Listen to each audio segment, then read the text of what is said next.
ही कथा पूर्णपणे काल्पनिक असून केवळ मनोरंजनासाठी लिहिण्यात आली आहे. या कथेचा कोणताही वास्तविक व्यक्ती किंवा घटनेशी कोणताही संबंध नाही. चला तर आता वळूया आपल्या स्टोरीकडे.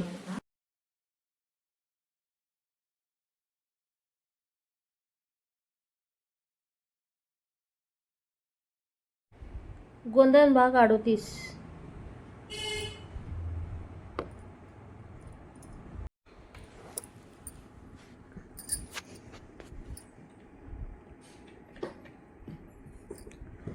विश्वाच्या हातात ती काळी डायरी थरथरत होती. तिच्या मुखपृष्ठावर सोन्याच्या अक्षरात कोरलेलं होतं, गोंधन अंतिम सत्य.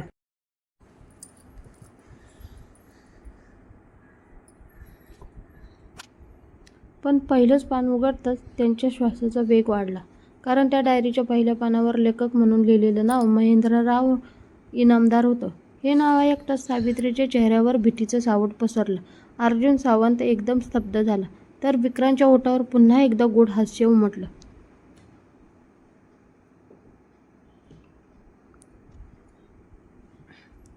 विश्वासने आश्चर्याने विचारलं, हा महेंद्रराव इनामदार कोण? आणि त्याचा आपल्या कुटुंबाशी काय संबंध आहे? सावित्रीने थरथरत्या आवाजात उत्तर द्यायचा प्रयत्न केला, पण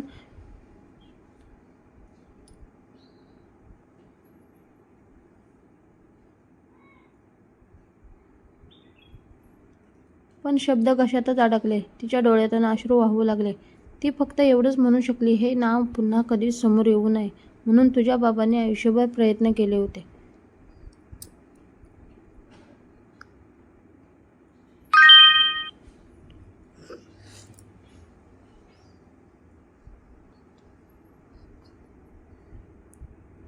विश्वासने पुढचं पान उघडलं. त्यावर जुन्या शाईने लिहिलेलं एक पत्र होतं. जर ही डायरी तुझ्या हातात आली असेल तर समज तू सत्याच्या शेवटच्या दरवाजापर्यंत पोहोचला आहेस. पण हे सत्य स्वीकारण्याची तयारी तुझ्यात आहे का? कारण या डायरीत फक्त विक्रांतच्या गुन्ह्यांचा इतिहास नाही, तर तुझ्या जन्माचं खरं कारण, राजवीर देशमुखांनी दिलेल्या बलिदानाचं रहस्य आणि गोंधनची निर्मिती का झाली याचे संपूर्ण सत्य लिहिलेलं आहे. प्रत्येक ओळ वाचताना विश्वाच्या हाताचा थरकाप वाढत होता. त्याने पुढे वाचलं. 30 वर्षांपूर्वी देशाच्या सुरक्षेशी संबंधित काही गुप्त कागदपत्रं चुकीच्या हातात जाऊ नयेत म्हणून गोंधन ही गुप्त संघटना तयार करण्यात आली. राजवीर देशमुख, अर्जुन सावंत, महेंद्रराव इनामदार आणि आणखी एक चौथा सदस्य, या चौघांनी रक्ताची शपथ घेतली होती. पण त्यांच्यातील एकाने विश्वासघात केला.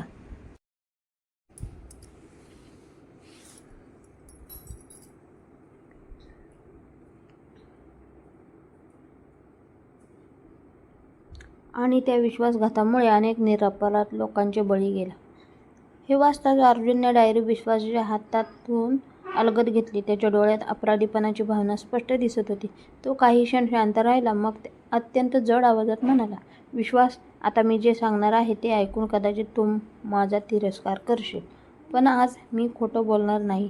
त्या चौघांपैकी विश्वासघात करणारा विक्रांत नव्हता. सभागृहात एकदम शांतता पसरली. विक्रांतच्या चेहऱ्यावर विजयी हास्य उमटलं. अर्जुनने डोळे मिटले आणि पुढचं वाक्य उच्चारलं, त्या रात्री पहिली चूक माझ्याकडून झाली होती. माझ्या एका चुकीमुळे विक्रांतला सगळे गुप्त मार्ग समजले.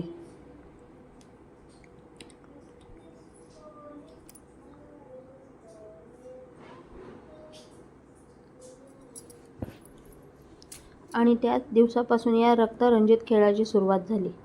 हे ऐकताच विश्वाच्या डोळ्यात अविश्वास दाटला. त्याला अर्जुनवर रागही आला. पण त्याच क्षणी डायरीच्या शेवटच्या पानातून एक जुना फोटो खाली पडला. विश्वासने तो फोटो उचलला. त्यात राजवीर, अर्जुन, महेंद्रराव आणि चौथा माणूस एकत्र उभे होते. पण चौथ्या माणसाचा चेहरा मुद्दाम काळ्या शाईने पुसलेला होता. फोटोच्या मागे फक्त एकच ओळ लिहिलेली होती, खरा शत्रू अजूनही तुमच्या अगदी जवळ आहे आणि त्यांच्यावर तुम्ही सर्वात जास्त विश्वास ठेवता.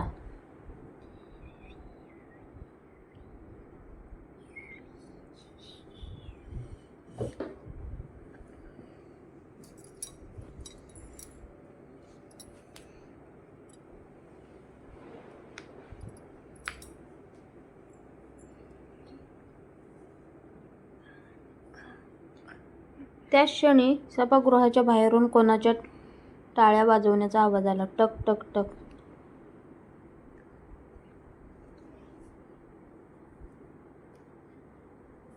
सगळ्यांनी एकाच वेळी मागे वळून पाहिलं. दरवाजात एक सावली उभी होती आणि त्या सावलीने हसत म्हटलं, इतक्या वर्षांनी अखेर तुम्ही योग्य पानापर्यंत पोहोचलात. आता खरी कथा सुरू होते.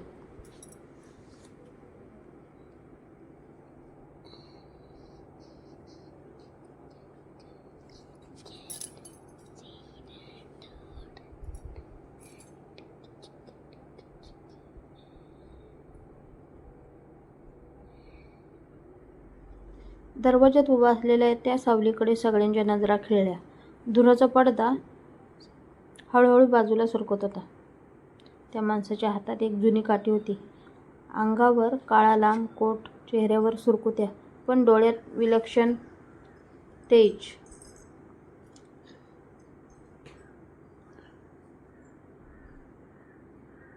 तो हळूहळू पुढे चालत आला.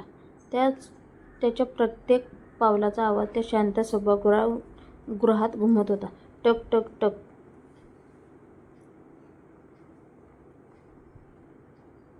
विक्रांतच्या चेहऱ्यावरचा हसू एका क्षणात गायब झाला. अर्जुन सावंतने त्याच्याकडे पाहत आश्चर्याने कुजबुजलं. हे अशक्य आहे. हा माणूस अजून जिवंत कसा? सावित्रीचे हात थरथरू लागले. विश्वाच्या मनात असंख्य प्रश्न निर्माण झाले. त्या अनोळखी वृद्धाने सर्वांकडे पाहिलं आणि हलक्या आवाजात म्हणाला, मी मृत नव्हतो. मी फक्त योग्य वेळेची वाट पाहत होतो.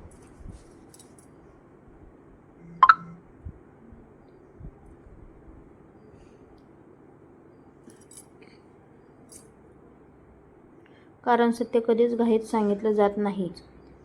त्यासाठी वेळ परिपक्व व्हावी लागते.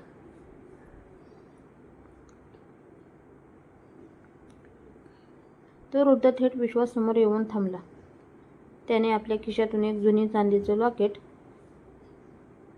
काढलं. ते अगदी विश्वाच्या हातावरच्या गोंडासारखं चिन्हाने सजलेलं होतं.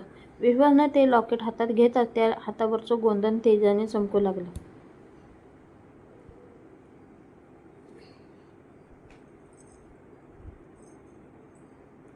अचानक जमिनीखालून एक गूढ आवाज घुमला.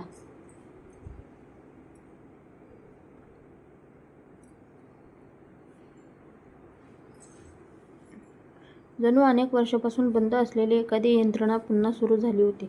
अनिरुद्धने घाबरून संगणकाच्या स्क्रीनकडे पाहिलं. स्क्रीनवर एक नवीन संदेश दिसू लागला.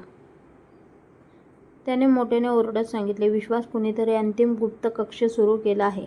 आता तो थांबवला नाही तर इथलं प्रत्येक गुप्त दस्तऐवज, प्रत्येक पुरावा आणि आपल्या हातात आलेले संपूर्ण सत्य कायमचं नष्ट होईल.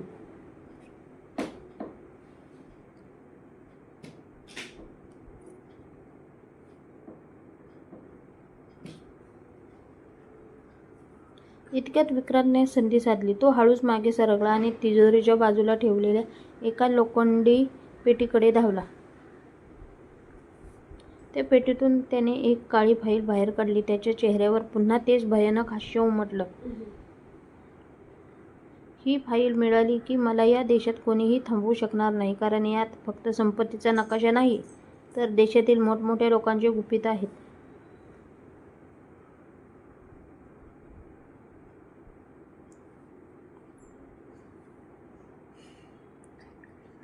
अर्जुन त्याच्यावर झेपावणार इतक्यात विक्रांतने धुराचा बॉम्ब फेकला. धडाम. काही क्षणात संपूर्ण कक्ष धुराने भरून गेलं. कोणालाच काही दिसेनासं झालं. पुष्पा विश्वाचा हात घट्ट धरून उभी होती. सावित्री आर्याला जवळ घेऊन एका दगडामागे लपली होती. शेखर आणि दामोदर विक्रांतचा शोध घेत होते, पण त्या धुरात त्याची सावलीही दिसत नव्हती. फक्त त्यांच्यात थंडगार आवाज घुमत होता. विश्वास, आज पुन्हा एकदा तू उशीर केलास. पण पुढच्या वेळी भेटू तेव्हा तुझ्या हातात सत्य नसेल, तर माझ्या हातात संपूर्ण सत्ता असेल. धूर हळूहळू विरळ झाला. सगळ्यांनी आजूबाजूला पाहिलं. विक्रांत गायब झाला होता, पण जमिनीवर त्याची एक सोन्याची अंगठी पडलेली होती. त्या अंगठीच्या आतील बाजूला एकच शब्द कोरलेला होता.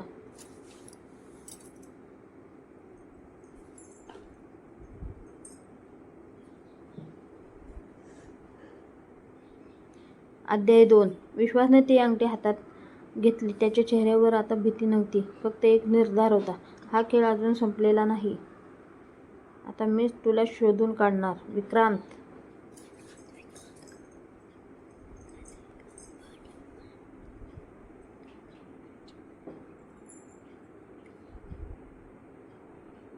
विश्वासने जमिनीवर पडलेली ती सोन्याची अंगठी अलगद उचलली. तिच्यावर कोरलेले अध्याय 2 हे शब्द त्याच्या मनात अनेक प्रश्न निर्माण करून गेले. त्याने ती अंगठी हातात घट्ट पकडली आणि काही क्षण डोळे मिटून उभा राहिला.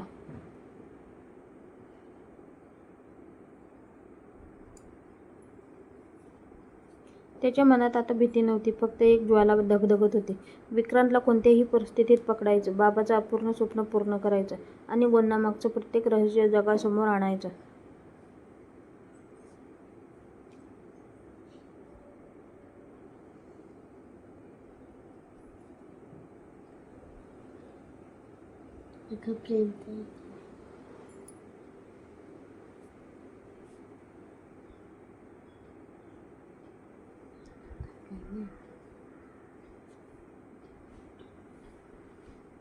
त्याने हळूच डोळे उघडले. त्याच क्षणी त्या अंगठीच्या आतील बाजूला एक छोटंसं बटन त्याच्या नजरेस पडलं.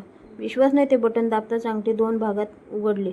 त्यातून एक अतिशय लहान कागदाचा तुकडा बाहेर आला.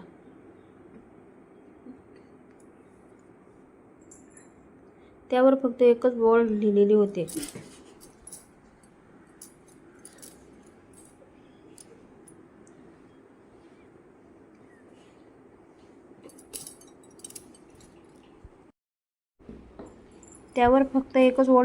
जिथे नदीचा आवाज थांबतो तिथे सत्याची सुरुवात होते. सगळे त्या वाक्याकडे पाहत विचारात पडले. अर्जुनने तो कागद हातात घेतला. काही क्षण तो शांत राहिला. मग त्याच्या चेहऱ्यावर आश्चर्य उमटले. तो म्हणाला, मला ही जागा माहिती आहे. 30 वर्षांपूर्वी आम्ही चौघांनी एक गुप्त गुहा तयार केली होती. त्या गुहेच्या बाहेर एक मोठा धबधबा आहे, पण त्या धबधब्याच्या मागे एक अशी जागा आहे जिथे पाण्याचा आवाज पूर्णपणे थांबतो. राजवीर म्हणायचे, जोपर्यंत जिथे पोहोचत नाही तोपर्यंत गोंदाचं अंतिम सत्य कोणालाच समजणार नाही. सावित्रीने आश्चर्याने अर्जुनकडे पाहिलं. तिच्या डोळ्यात आशेची किरण चमकली.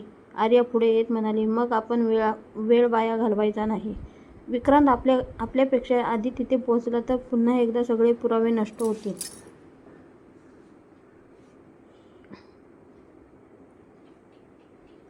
विश्वासने होकारार्थी मान हलवली. सगळे गुप्त कक्षातून बाहेर पडू लागले. पण बाहेर येताच त्यांना एक विचित्र दृश्य दिसलं. संपूर्ण राजवाड्याभोवती काळा धूर पसरला होता. दूरवर गावातील लोक घाबरून इकडे तिकडे पळत होते. आकाशात विजा चमकत होत्या आणि मुसळधार पाऊस सुरू झाला होता. आणि त्या पावसाच्या प्रत्येक थेंबासोबत जणू निसर्गही येणाऱ्या संकटाची चाहूल देत होता. विश्वासने राजवाड्याकडे एकदा मागे वळून पाहिलं. त्याच्या मनात अनेक आठवणी दाटून आल्या होत्या. इथेच त्याने आईला पुन्हा मिळवले, इथेच त्याला बहीण भेटली आणि इथेच त्याच्या आयुष्याचा सर्वात मोठा प्रवास सुरू झाला.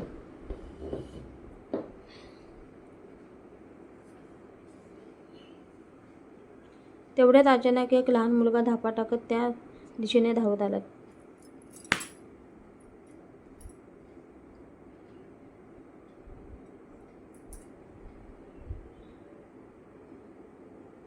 त्याच्या कपड्यावर चिखल होता, चेहऱ्यावर भीती स्पष्ट दिसत होती. तो विश्वास समोर येऊन थरथरत म्हणाला, साहेब, नदीकाठी कुणीतरी एका वृद्ध माणसाला बांधून ठेवलं आहे.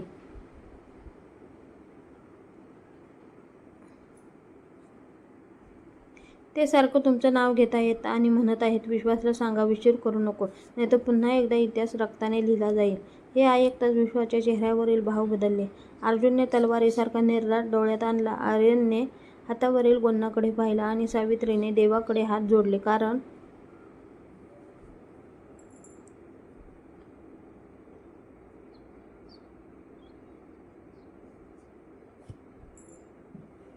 त्यांना जाणवत होतं, आतापर्यंत जे काही घडलं ते फक्त सुरुवात होती.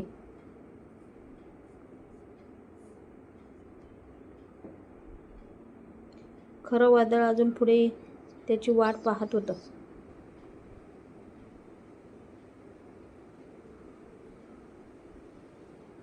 विश्वासने त्या लहान मुलाच्या खांद्यावर हात ठेवला. त्याच्या डोळ्यात काळजी स्पष्ट दिसत होती. तो वृद्ध माणूस नेमका कुठे आहे?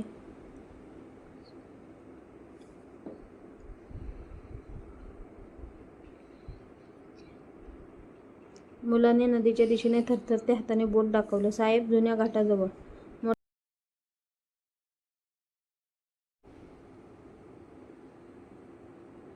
मोठ्या वडाच्या झाडाखाली 2 काळ्या गाड्या उभ्या आहेत आणि काही माणसं बंदुका घेऊन पहारा देत आहेत.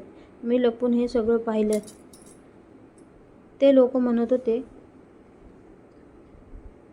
विश्वास आला नाही तर त्या म्हाताऱ्याला नदीत फेकून द्या. हे ऐकताच विश्वासच्या चेहऱ्यावरचा निर्धार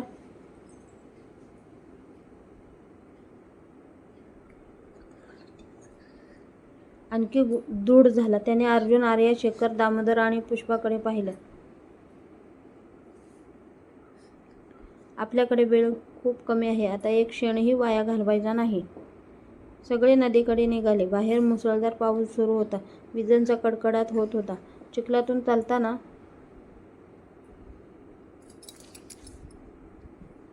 प्रत्येक पाऊल जड होत होतं. पण कोणाच्याही मनात मागे फिरण्याचा विचार नव्हता. नदीकाठी पोहोचताच त्यांना दूरवर मशालीचा उजेड दिसू लागला.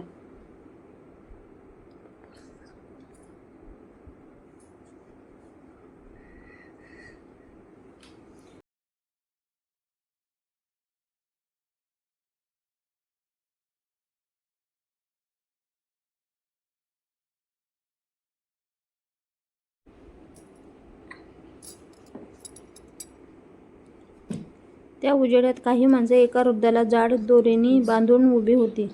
त्याचा चेहरा रक्ताने माखलेला होता, पण तो अजूनही शुद्धीत होता. तो पुन्हा पुन्हा एकच नाव घेत होता, विश्वास, विश्वास. विश्वासचं हृदय जोराने धडधडू लागलं.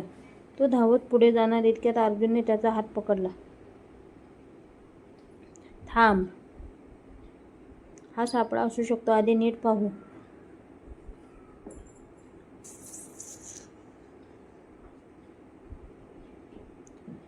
अर्जुनने झाडाच्या आडून नजर टाकली आणि त्याच्या चेहऱ्यावर चिंता उमटली. विक्रांतची माणसं चारही बाजूने लपली आहेत. ते आपली वाट पाहत आहेत, आर्या शांतपणे म्हणाली. आपण 2 गट करूया. मी आणि शेखर मागच्या बाजूने जाऊ. विश्वास, अर्जुन आणि दामोदर समोरून लक्ष विचलित करतील. पुष्पा सावित्रीसोबत सुरक्षित राहील. सगळ्यांनी तिच्या योजनेला मान्यता दिली.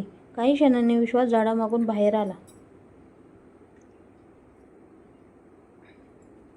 त्याला पाहताच विक्रांतची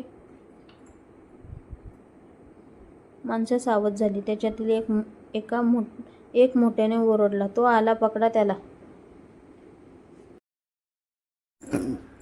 क्षणार्धात गोळीबार सुरू झाला. आवाजाने संपूर्ण नदीकाठ दणाणून गेला. विश्वास दगडाच्या आड लपला. अर्जुनने अचूक नेम साधत 2 गुंडांच्या हातातील बंदुका खाली पाडल्या. दामोदरने एका माणसाला जोरदार धक्का देत त्या वृद्धाजवळ पोहोचण्याचा प्रयत्न केला. त्याच वेळी आर्या आणि शेखर मागच्या बाजूने शांतपणे पुढे सरकत होते. आर्याने एका क्षणात त्या वृद्धाच्या हातावरील दोर कापले. वृद्धाने डोळे उघडले आणि त्याने विश्वासकडे पाहिलं. त्याच्या डोळ्यात आनंद आणि वेदना दोन्ही होत्या. तो थरथरत्या आवाजात म्हणाला, विश्वास, मला उशीर झाला, पण आता तुला सगळं सांगायलाच हवं. महेंद्रराव इनामदार निर्दोष होते. खरंय, विश्वासघात करणारा अजूनही तुमच्यातच आहे. हे शब्द ऐकताच अचानक नदीच्या दुसऱ्या काठावरून एक परिचित आवाज घुमला. आता काही सांगण्याची गरज नाही, कारण आज इथून जिवंत कोणीच जाणार नाही. सगळ्यांनी त्या दिशेने पाहिलं. पावसाच्या धारा पडत होत्या.